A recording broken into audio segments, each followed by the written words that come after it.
geografía, cultura, identidad, identidades múltiples. La vida se compone de travesías, trayectorias, sujetos, hombres, mujeres, todo un relato de identidades vivientes que nos asaltan, nos miran, nos persiguen.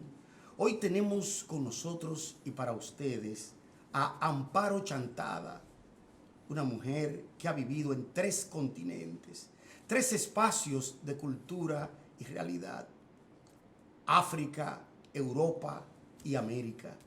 Con ella vamos a tener un diálogo explorando facetas de la cultura dominicana que, como conocedora de la misma, ella va a contarnos, a hablar, en fin, a expresar las experiencias de todo lo que ha hecho en este país como profesora, animadora e identificadora de raíces.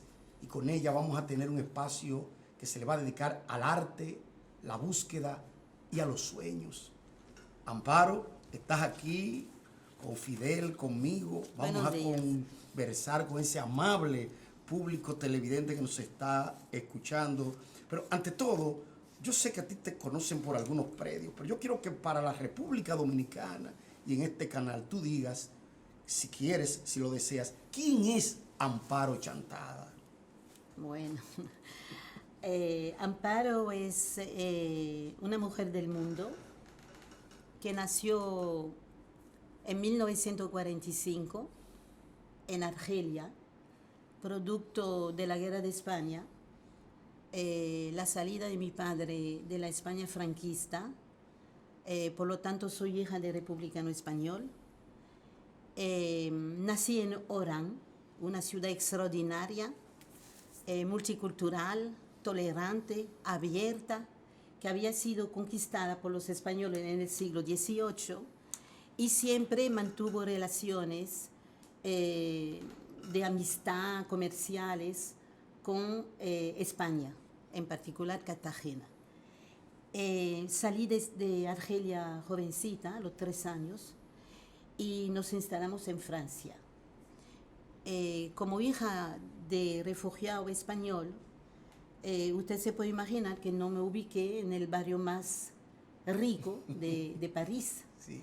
Entonces yo tuve la suerte de criarme en la banlieue, los suburbios de París, comunistas, llenos de inmigrantes. Yo me crié con polacas, italianos, italianas, argelinos después, pero españoles, portugueses, porque en la comuna donde yo vivía, la Courneuve, que es el barrio más caliente, entre comillas, del norte de París, ese melting pot, esa mezcla, donde yo crecí, me dio mi identidad de tolerancia, de admiración de las otras culturas. Yo me crié con la música árabe, yo me crié con el fado, la música portuguesa, evidentemente la música gallega en mi casa, puesto que mi padre es gallego, era de Vigo. Y en esa comuna de izquierda es donde yo hice mis primeros pininos de ciudadana consciente, puesto que toda mi vida yo reivindiqué mi origen española y republicana, y después con la edad, entonces me involucré en las actividades políticas, de izquierda evidentemente, pero en particular, estoy muy orgullosa de decirlo, en una organización semiclandestina que se llamaba Solidaridad, y que era una organización de ayuda a todos los pueblos en lucha en el mundo. Así yo pude ayudar al partido de Mandela, ayudé a los tupámaros de Uruguay, ayudé al pueblo chileno en su lucha, porque a través de esa organización Solidaridad, hay grupos de franceses como yo que nos pusimos a la disposición de personas que estaban en París en tránsito, escondiéndose semiclandestino, en particular los amigos de Haití que conocí en París, primero que los dominicanos. Y en esa oportunidad yo trabajé a medio tiempo en un grupo francés que se llama Francia Tierra de Asilo. Y ahí conocí muchos dominicanos que llegaron con la represión de los 12 años de Balaguer. Llegaron en ese momento, Juan B. Mejía, su esposa, Sí. etcétera. Era la época donde la izquierda tenía una hegemonía clara, pero había una definición Y sobre del todo mundo París acogía futuro. Claro, todos los perseguidos del mundo, que seguro. sin problema de lo que vemos ahora, de la migración, los migrantes, el miedo, la no tolerancia. Xenofobia. Hay que decir que tuvimos la suerte en Francia de tener al general de Gaulle, que era un gran amigo de República Dominicana y que abrió las puertas de Francia a todos los perseguidos, todos los refugiados políticos en los años 70. Estuvieron en París y yo los ayudé en la medida de mi posibilidad. Entonces así yo empecé mi vida militante. Y bueno, también mis estudios. Entonces, mis estudios de geografía se inician después de un periodo de rebeldía, donde yo abandoné el liceo, me puse a trabajar en una empresa porque yo quería ganar dinero. Así yo trabajé en la alta costura y trabajé también en la perfumería de lujo. Contrastes, contrastes. Sí. Me dio, experiencia, ¿no? me dio mucha experiencia Sí, claro. de administración de empresa, de liderazgo, de mando, pero yo quería ser geógrafa toda la vida. Y debo decir que esa pasión de la geografía, lo digo porque somos maestros, somos todos profesores, me vino de un regalo de Navidad. Mi padre me regaló un puzzle, un rompecabezas de Francia, que yo tenía que armar los departamentos de Francia. Y ahí me nació ese amor por la geografía, los viajes, la imaginación, etc. Y los estudios también. Entonces volví a los estudios de geografía, conocí un dominicano en París, nos casamos y orienté todos mis estudios hacia el trópico. Primero te enamoraste y después te casaste. Sí. Evidentemente. Pero vamos a esperar que siga esa travesía Ok. tan fantástica de Amparo. Sí, sí, no, es lo que falta. Bueno, me enamoré de un dominicano Eso, sí. muy rápido y empezamos a convivir. Me impregné de República Dominicana en geografía rural y empecé todos mis estudios sobre la ciudad porque yo sabía que lo que quería era urbanismo a partir de 1975. Entonces me pagaron mi viaje aquí para hacer mi maestría. La Sorbona me pagó el viaje. No había referencia bibliográfica sobre República Dominicana en ese momento, ni en el Instituto de Hautes Études d'Amérique Latine, ni en Sciences Po, Ciencia Política, ni en la Sorbona de París, en París 1.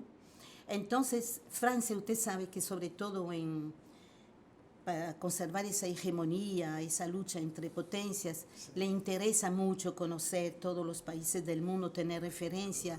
En Europa es especialista en todo, especialista en República Dominicana, especialista en Haití, especialista en el Caribe, en todo. Entonces me pagaron el viaje de maestría y de doctorado para yo venir aquí a investigar en 1978 sobre el urbanismo del doctor Balaguer. Entonces, es un libro que nunca tuve el tiempo de traducir.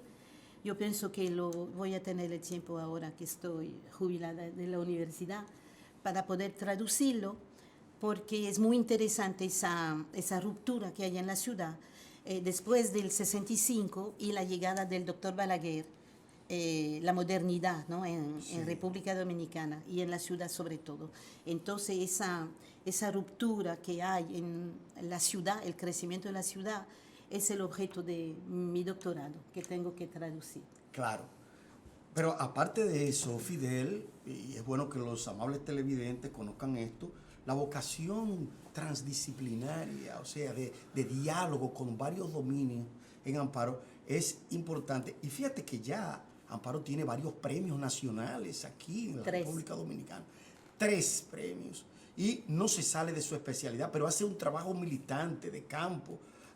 Amparo es una viajera por el espacio de la República Dominicana, conoce cosas que nosotros no advertimos de la República Dominicana, rescata espacios que aquí no se conocían antes de que ella iniciara esa labor urbanológica, ¿tú entiendes? Y además orientada a una raíz identitaria. En ese sentido, y desde la Universidad Autónoma de Santo Domingo, bueno decirlo, ella ha conducido estudios con estudiantes, amantes del espacio físico y humano dominicano, que aquí ha tenido su chispa, pero no como ella lo ha hecho.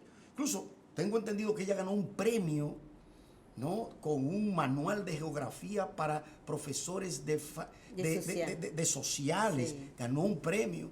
Entonces, hasta llegar a este libro, que es El cementerio de la Avenida Independencia y Santo Domingo Amurallada, Memoria Urbana, Identidad Caribeña y Modernidad. Maestro, quiero que me le ponga aquí, me le haga un close-up a esto. Un libro que involucra arte, arqueología funeraria, historia, espacio, identidad. Un libro que lo presentó y lo publicó el Archivo General de la Nación, entidad para la cual ha colaborado bastante, Amparo Chantada. Este libro, que es la más reciente producción de nuestra querida profesora y investigadora, es un libro de arte. Señores, aquí tenemos las fotografías, la estatuaria, ¿no? Lo que se llama el concepto de monumento funerario, indicado de una manera, mire, curada, de una manera orientada. Además, cosas que nosotros no vemos porque no vamos a cementerios. Nadie quiere ir al cementerio, pero este libro nos hace incluso querer visitar esa arqueología, que además de que involucra arte, involucra cultura, sociedad y sobre todo memoria urbana. Este es un libro extraordinario que yo quiero. Maestro, mire, póngamele otro close-up, hágamele otro close-up, porque es un libro que, mire esa portada, lo que evoca. Allí están los nichos, imágenes, figuras epocales, pero además una historia de la República Dominicana moderna a través del cementerio. Ay, qué presentación. Amparo, no, porque es que me fascinó. Me fascinó, pero además de eso, yo sé que este libro fue una investigación, se convirtió en libro, y aparte de eso, es de las pocas cosas que tenemos en este particular. ¿Por qué tú no has escrito este libro, luego de haber escrito un libro sobre prácticamente que es una historia diacrónica de la geografía dominicana, con el cual ganaste el primer premio de tu estadía aquí? ¿Por qué tú desembocas en esta memoria? Es importante porque la curiosidad de nosotros y de los amigos teleaudientes que nos están viendo, quisieran saber cómo una mujer formada en 3 culturas viene aquí y se pone a investigar judíos que fallecieron hace tantos años, norteamericanos que vinieron aquí, se quedaron, no regresaron, árabes que estaban aquí, turcos, libaneses, etcétera, hurgando en ese suelo, en esa otra casa de la historia dominicana. Mira, Odalis, yo no dejo de ser geógrafa urbana.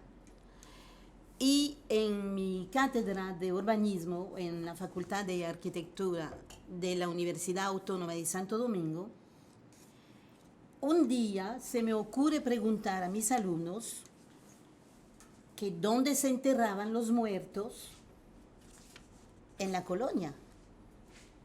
Un silencio. Pregunta curiosa y motivadora. Un silencio mortal. Nadie me contesta. Yo digo, bueno, entonces ustedes no son curiosos, no se pasean en la zona colonial. Yo los voy a pasear en la zona colonial porque además me interesaba que ellos tuvieran un hilo conductor, porque aquí se habla siempre de Ovando, el nacimiento de la ciudad, ¿verdad? Se habla de la devastación de Osorio.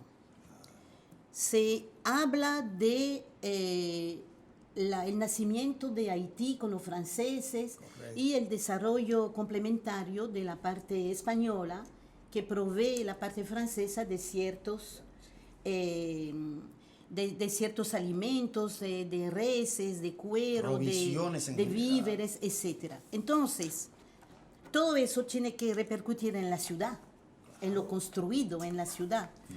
Y se habla entonces después de la ocupación haitiana. Entonces, hay periodos aquí de la ciudad que la gente no ha investigado. En el recién terminado Congreso de los Historiadores, investigaron el siglo XVII y XVIII, que son 2 siglos prácticamente desconocidos, donde hay que investigar, porque la isla se despobló con la invasión haitiana, perdió su población. Entonces, somos en realidad producto de la reocupación del territorio después de la invasión de los haitianos, Pedro Santana, y entonces el país empieza a repoblarse de una serie de personas que, como yo, vienen de todos los continentes.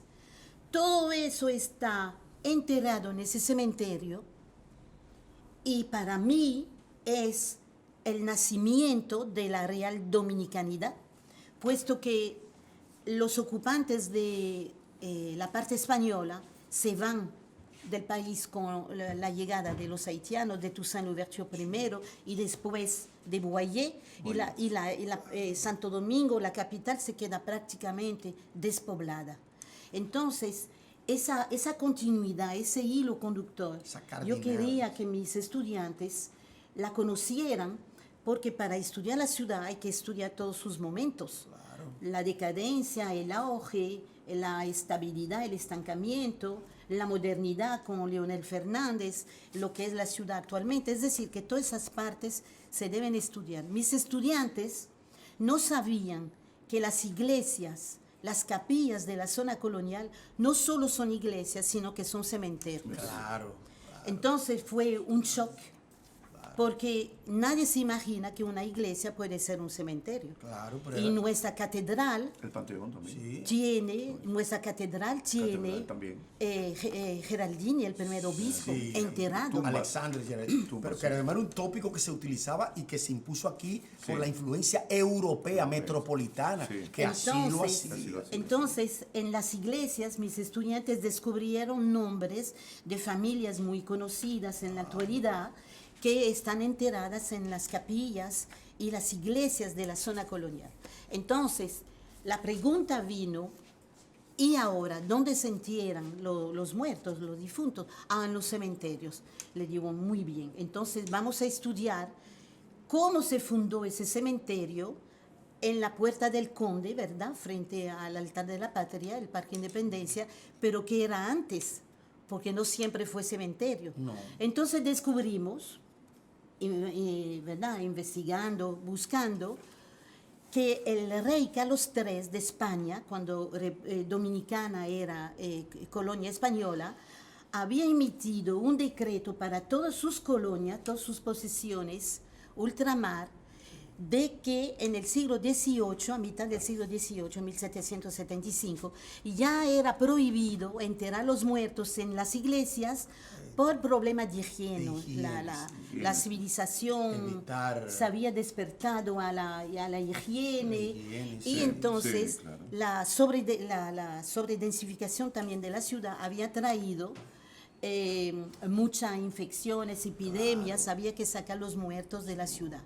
Por lo tanto, a mis amigos arquitectos que nunca se interesaron aquí por investigar los cementerios, les debo recordar que el cementerio es una de las primeras construcciones, aparte del castillo, aparte de las iglesias, de las catedrales, que el rey de España encomienda a sus arquitectos que por favor diseñen un lugar que se llamaría la Ciudad de los Muertos, un lugar bello, con mucho arte, mucha reflexión, un lugar que se llamaría cementerio en las afueras de la ciudad. Y entonces, investigando, yo me pregunté, pero ¿por qué en la colonia española no se aplicó ese decreto real? Entonces, yo me imagino que por problemas de convivencia con Haití, no hubo el tiempo. Parte de la población se fue a Cuba, en particular huyéndole a Camagüey.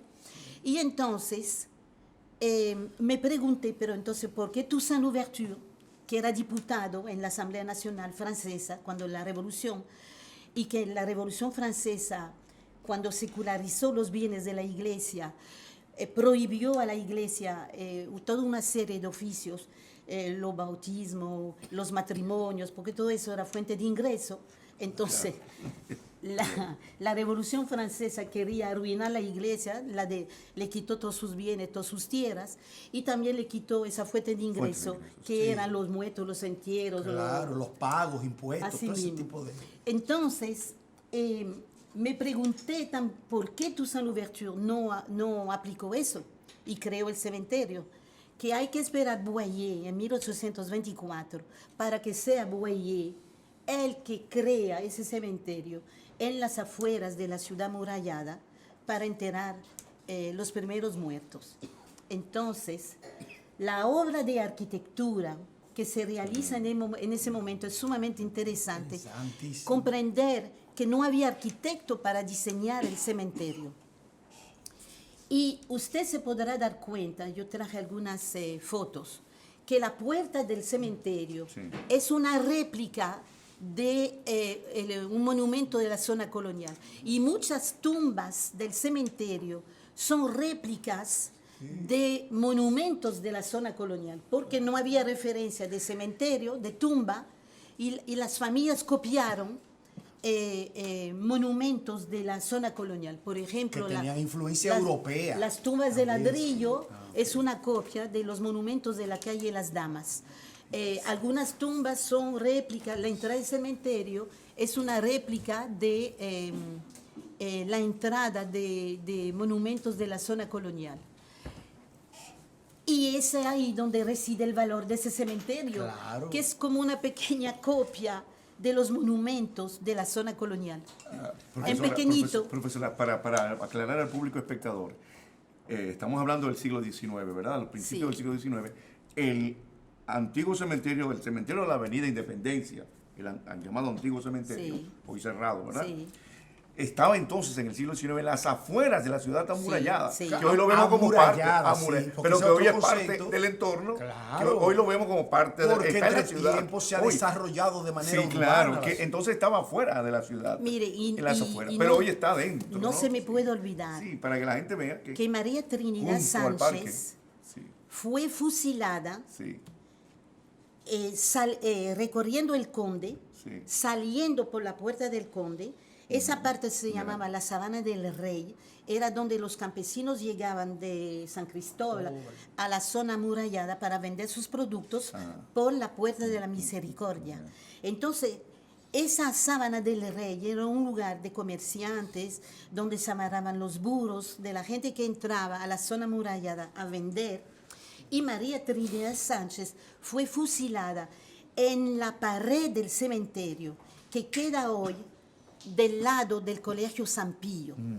Y yo quiero y pido a las autoridades que por favor se ponga, aunque sea una placa, porque María Trinidad Sánchez está en el Panteón Nacional, pero que se debe poner una placa para que los niños dominicanos sepan que en esa pared fue fusilada María Trinidad Sánchez. Exacto, para la memoria histórica. Muy bien, ese dato. Hay algo que tenemos que seguir conversando sobre ese tópico que de una manera elocuente, Amparo nos lo cuenta, pero además ofrece datos importantes sobre el entorno de lo que era eso y por qué el amurallamiento, lo amurallado, que es una figura simbólica aparte de eso, en un momento en que no tenemos una delimitación territorial de lo que se llama esa forma urbana.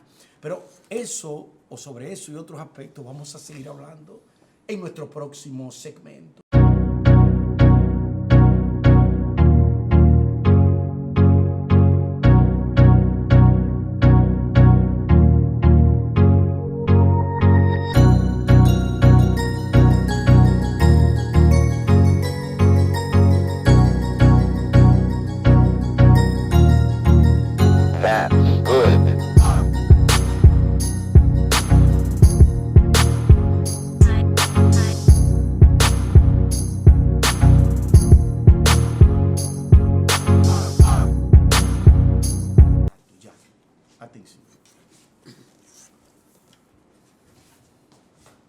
Amables televidentes, estamos en Página Abierta con el arte, Página Abierta con la cultura. Y usted puede ver esta entrevista con la profesora Amparo Chantada, geógrafa, catedrática, a través de las redes sociales, porque allí estamos en YouTube, Facebook y Twitter, con el contenido de lo mejor del arte y la cultura dominicanos, en contexto y en movimiento. Su cita semanal, página abierta con el arte y la cultura.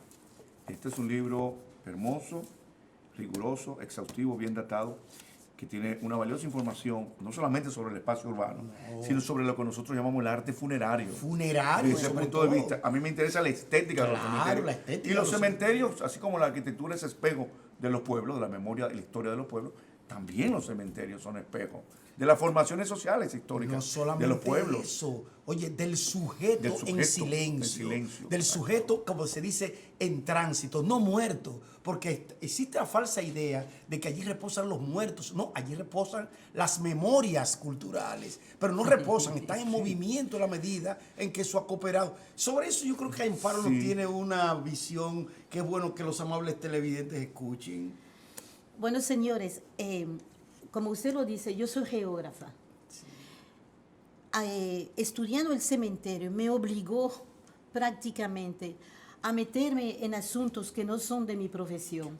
Y eso es lo extraordinario, ¿no? Cuando uno está investigando, que de repente, frente a la belleza de esas tumbas, a los nombres de esas personas, de esas familias que están ahí, uno tiene que indagar en asuntos que no son obligatoriamente de su profesión. O sea, porque dialoga tu profesión con Así ellos. mismo. Entonces, cuando uno se mete en ese cementerio de la Avenida Independencia, que las personas en general no miran, pasan y no miran de este lado, No del quieren, lado derecho, no quieren, mira. le tienen miedo a Sí, la es muerte, verdad, es cierto. como que si mirando La ahuyentara. algo le iba a pasar. sí. Entonces, cuando uno se mete en ese cementerio, uno tiene que, abarcar tantos aspectos del conocimiento que, francamente, no soy una especialista en arte funerario.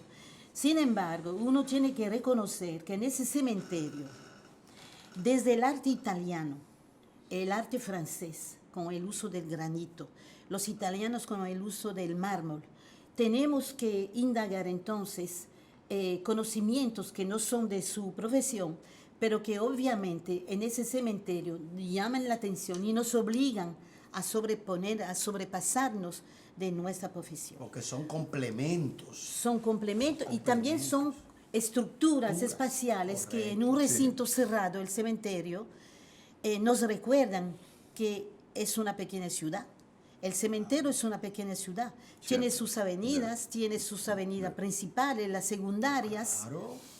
Y en lugar de haber sido bien planificada, como no lo fue por un arquitecto, nosotros nos dimos cuenta que la avenida principal y la avenida transversal, las tumbas son muy ordenadas, muy organizadas, ocupadas por las familias prominentes de la época, italianos, árabes, franceses, haitianos, descendientes de Judíos, familias libaneses. muy conocidas, como la familia Dubreuil, casada con la familia Bonetti, que están desde los primeros tiempos de la ocupación de Boyer, vinieron a morir desde Cabo Haitiano, Cap Haitien, en el cementerio. Y entonces la parte judía, que es la parte más dificultosa, absolutamente saqueada, Wow. porque había una parte, sí, de un cementerio judío que el cónsul británico Schomburg pidió a las autoridades dominicanas de abrir un cementerio para judíos especialmente.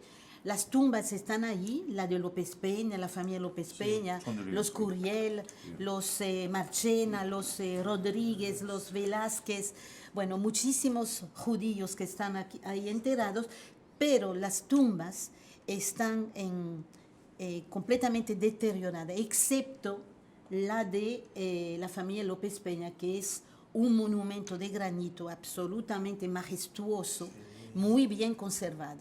Amparo, disculpa, hay otro cementerio judío en la avenida Pedro Livio Cedeño, Sí, ¿no? Sí, que está después, Ese cuando es, sí. Trujillo cerró ese Sí. cementerio que Ajá. abrió el cementerio de la Máximo Gómez, Sí. abrió enfrente el Al frente, cementerio sí, judío. es más pequeño. De hecho, Sí, al lado. Sí, al lado, al al lado. frente, sí, claro. Al lado, Al lado de del las Máximo cementerio, Gómez. exacto. ¿No? Y que está cuidado con todo lo... Habría que... Yo incluso envié a los estudiantes a que visitaran no solamente ese, sino ese, el judío que está ahí. Bueno, entonces mis estudiantes de arquitectura en mi materia urbanismo se metieron en ese cementerio y tuve la satisfacción de ver cómo mis estudiantes descubrieron un mundo nuevo. Yo estoy como profesora muy preocupada por la posibilidad de trabajo, ¿no?, de los arquitectos. La UAS está formando arquitectos de más. Muchos no encuentran trabajo. Sin embargo, el arte funerario, que es una posibilidad de trabajo para esos estudiantes, no está explotada. Y yo les explicaba que todos los cementerios monumentales de París, el Père Lachaise, el Montparnasse, el Colón de La Habana, el de México, todos los cementerios tienen arquitectos especializados en arte funerario que se ocupan de la rehabilitación de las tumbas, del ordenamiento de los cementerios. Claro. Y esa función del arquitecto nosotros debemos ayudar a que se crea, porque es una posibilidad de trabajo, y para ese cementerio sería una suerte, una dicha, que el gobierno diera un dinerito para que francamente se rescatara como monumento y como patrimonio turístico. Bueno, por lo menos yo no dejo de visitar un cementerio cuando voy a visitar una ciudad. Un país, claro. Les voy a dar una anécdota. Cuando cayeron las Torres Gemelas en New York, enfrente hay un cementerio muy viejo, antiguo, que se llama el Saint Paul. El Saint Paul estaba completamente enterrado bajo los escombros. Wow. Sí, y lo rescataron con un amor y una dedicación, poniendo una tarja y diciendo que las generaciones futuras de jóvenes americanos deben venerar ese cementerio donde están enterrados los fundadores de la ciudad de Nueva York. Es un cementerio, el Saint Paul, lleno de holandeses, de franceses, sí, de ingleses, y lo rescataron como una joya frente a la nueva torre que se edificó en el lugar donde se cayeron las Torres Gemelas. Entonces, si las naciones tienen esa preocupación por sus cementerios, nosotros debemos tenerla, porque ese cementerio, para mí, es la cuna de la dominicanidad. Ahí están enterrados un polaco, árabes, españoles, judíos, curazaleños, venezolanos, italianos. Bueno, el bebecito es un crisol. El bebecito de Salomé Ureña de Enríquez. Entonces, sí. Ahí está. Para dar algún dato, el cementerio tiene 3.343 tumbas. Eso es un dato importante. Sí. Que doña Vilma Benzó de Ferrer me prestó, me regaló, para que yo pudiera trabajar. Y le debo un agradecimiento eterno. Esa señora hizo una muy buena labor cuando era directora del Museo de Historia y Geografía, y en esta investigación yo le debo no solamente el listado de los muertos, sino el único plano que existe con tumbas identificadas. Pero ese cementerio fue tan saqueado que la plaquita que se había puesto cuando el inventario se la robaron, seguramente están en China, y entonces ya los muertos no tienen su identificación. Sí, porque se robó todo. No, porque a mí me gusta que tú dices probablemente en China. Se robó, aquí se roban todo y aparece en cualquier parte. Todo lo que es de hierro, todo lo que recuérdate, metal, todo lo que es metal. Sí. Entonces, todo lo que es de metal en ese cementerio fue robado. Sí. Entonces, lo que debe sorprendernos, y ahí es lo que te digo, Odalis, que yo tuve que ponerme hasta investigar en la salud pública. Tenemos de 3.343 tumbas, más de 383 tumbas de niños. Perdón. Un 10% es de niños. Ahí está el niño de Salomé Ureña, que murió a los 2 años. Sí. Y uno se pone, yo me puse por lo menos a investigar qué pasaba con la salud de los dominicanos que vivían en la zona amurallada en ese momento y en San Carlos. ¿Qué pasaba? ¿Por qué morían? Entonces, leyendo el libro del padre de Marcio, del Claro. señor Veloz, Sí, entendí que Veloz del Monte. que las epidemias de la influencia, la gripe, la tuberculosis, hacía estragos terribles en la población de infantes en ese momento, porque no había ni los medicamentos ni los recursos para atender todos esos Las niños. posibilidades eso de enfrentar me obligó este también, Odalis, a investigar las condiciones ambientales en las casas de la zona colonial.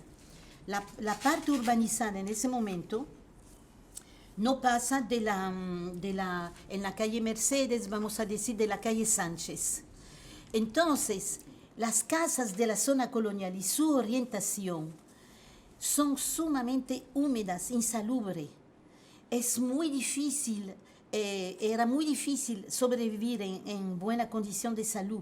Y es por eso que los ricos, usted lo entiende después, urbanizaron Gascue con grandes jardines, mucha ventilación, para salir de esas casas de la zona colonial, que eran sumamente húmedas y que eran propicias a la propagación de la tuberculosis. Amparo, tú estás narrando una historia que yo creo que los amables televidentes están disfrutando.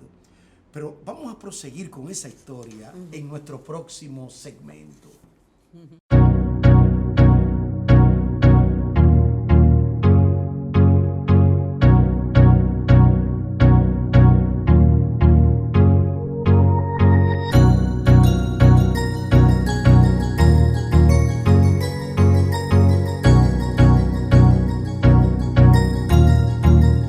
That's good.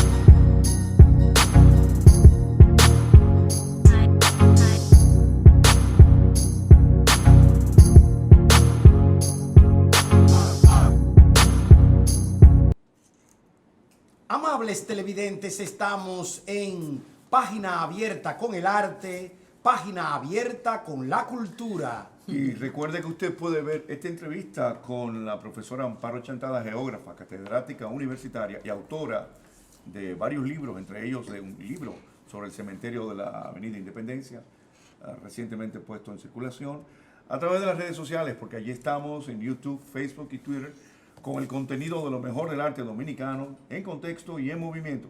Su cita semanal, Página Abierta con el Arte y la Cultura. Profesora Chantada, veo que el libro ofrece una información valiosa, no solamente sobre los muertos, las tumbas familiares de este cementerio emblemático de la Avenida Independencia. Fotos tomadas en el 2005. Las fotos del 2005. Que sino no también, es sí, la realidad actualmente. Sí, claro. Con un cementerio que tiene, como usted dijo en el segmento anterior, 3.343 tumbas. Sí.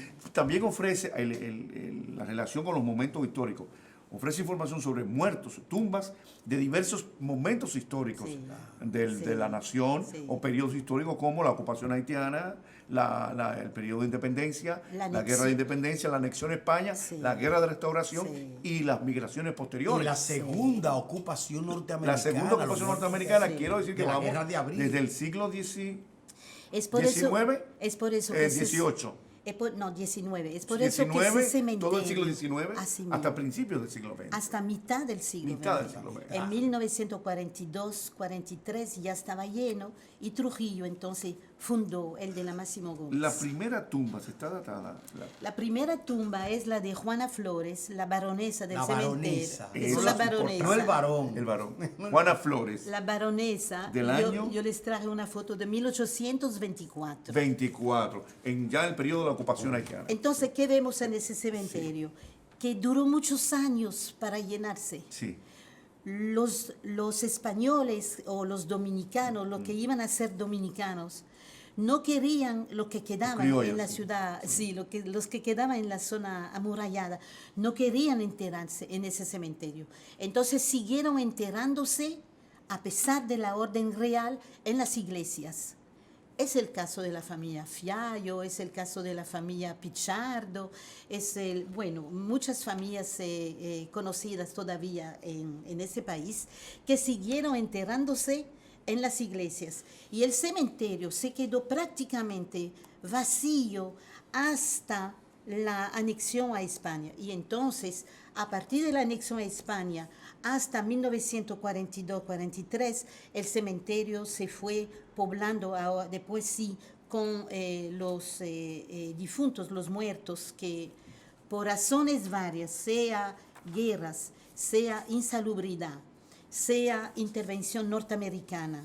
Ahí hay la tumba de un héroe dominicano, Emeterio Sánchez, el que se tiró al mar para salvar soldados de la segunda intervención norteamericana, cuando el Memphis se hundió. zozobró.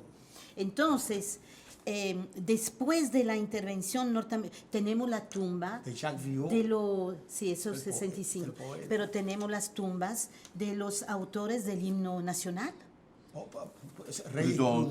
Proudhon. Reyes de Proudhon, la tumba está ahí vacía. Tenemos la tumba de Eugenio María de Hostos, vacía también. Tenemos la tumba de Rodríguez, el primer geógrafo dominicano, que está ahí. Tenemos la tumba entonces de los poetas dominicanos, de Abigail Mejía. Tenemos la tumba de esa feminista completamente abandonada su tumba. Es una vergüenza. Sí, es bueno que tú también Me da digas, mucha cuando tú pena. dices abandonada, vaciada esa tumba, ¿por qué? Porque está llena de gatos realengos y de perros realengos. Abandonada, claro. Pero sí. abandonada, pero y no hay acciones también delincuenciales que se suman a todo No, eso. en la tumba de los padres del himno sí. dominicano, yo lamento decirlos a los dominicanos que dicen que no son haitianos, que no saben de vodú, pero ahí hay brujería. ¿Cómo va a ser? Sí, ahí se hace actos de brujería en la tumba de Emilio Proudhon y José Reyes. Ya. Entonces, Sí, sí. Ahí- uno presenció eso, uno lo vio, uno se asusta, porque además Que es otra historia, eso es una historia que no ha sido contada. el cementerio está ocupado por una multitud de perros realengos que hacen de las tumbas Perros y gatos. su guarida. Perros y gatos. Y gatos.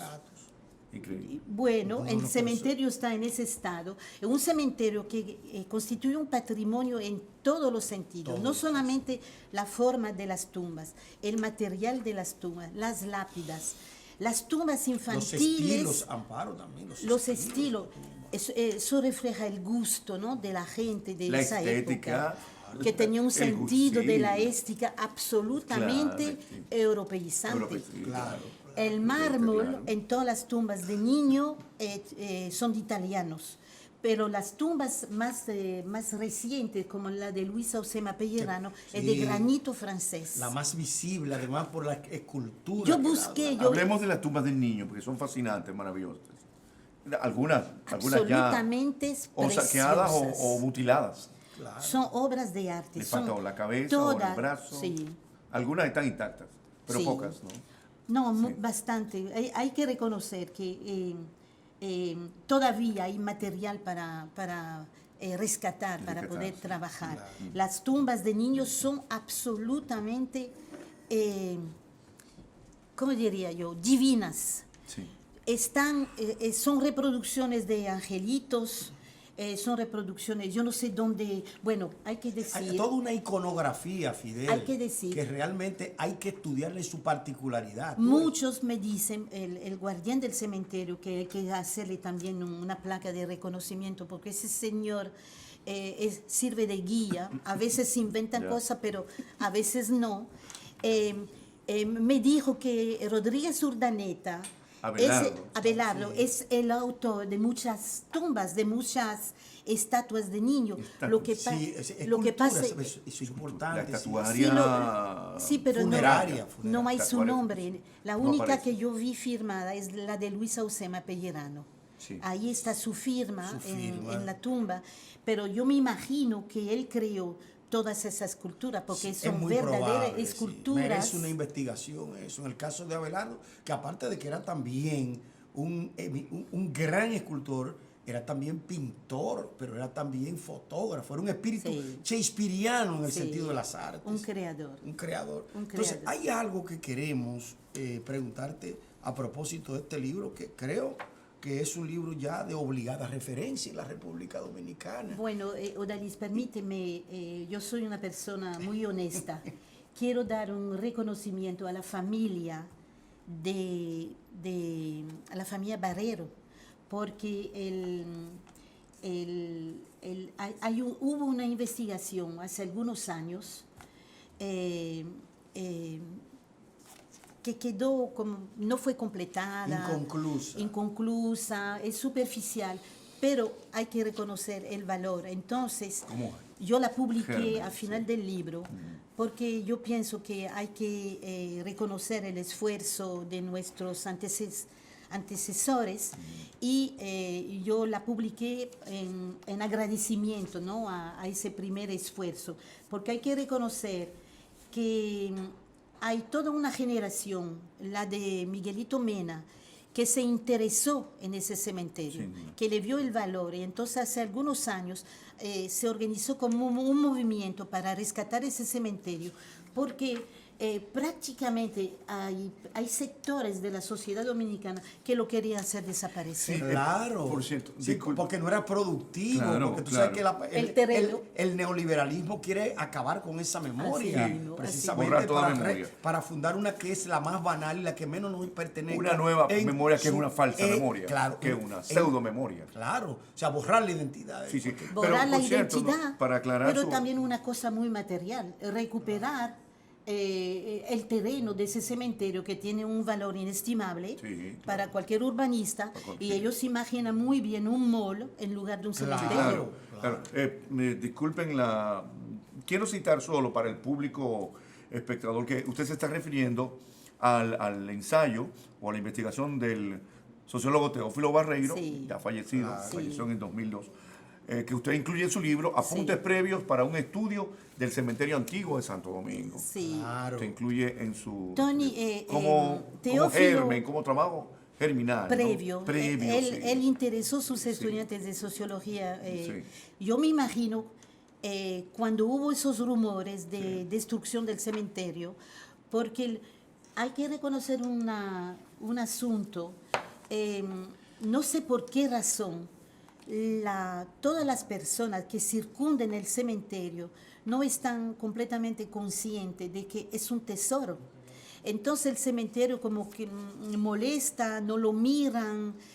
Sin embargo, desde la Padre Villini la perspectiva es extraordinaria, y ni hablar de la perspectiva de la Avenida Independencia, Sí, sí. con ese cementerio, Sí. que es un cementerio en plena ciudad, como lo es el cementerio Colón en La Habana, En La Habana, como sí. es el Claro, Père Lachaise lo en visité. París, Sí. y es normal. Los Es el, emblemáticos. es el primer cementerio patrimonial de nuestro país, y es normal que esté en el centro de la ciudad. Pero el cementerio, las tumbas, las lápidas no hablan solo de las grandes personalidades, las celebridades de la época. Hablamos del siglo XIX, Odalís, o de los personajes o diplomáticos acreditados en el país. También habla de la vida de entonces, de la vida social, Claro. cultural, Sí, pero sí. también habla de muertes violentas. Sí, Claro. Habla de muertes violentas, aquí Crímenes. yace de crímenes Sí. y de tragedias que Sí. ocurrieron, accidentes. Una Todo eso tragedia- está datado. una tragedia muy Esa grande. otra vida, ¿no? El de Cabo No, no, no, Ateras. todo eso, pero Sí. además, sobre todo, algo que vamos a tratar en nuestro próximo programa a propósito de una metodología de recuperación de mentes y además de signos que son evidentes en este sentido. Señores, ya nos están diciendo que por favor terminen. Los técnicos se quieren ir, no me lo han dicho, pero les noto la No inquietud. quieren continuar todo. Y otra cosa, vamos a anunciar desde ya que en nuestra próxima edición de Página Abierta con el Arte vamos a tener a la profesora Amparo Chantada de nuevo con nosotros aquí y para todos ustedes. Amables televidentes, así hemos llegado a una edición más de su programa, Página Abierta con el Arte, Página Abierta con la Cultura. Hasta pronto.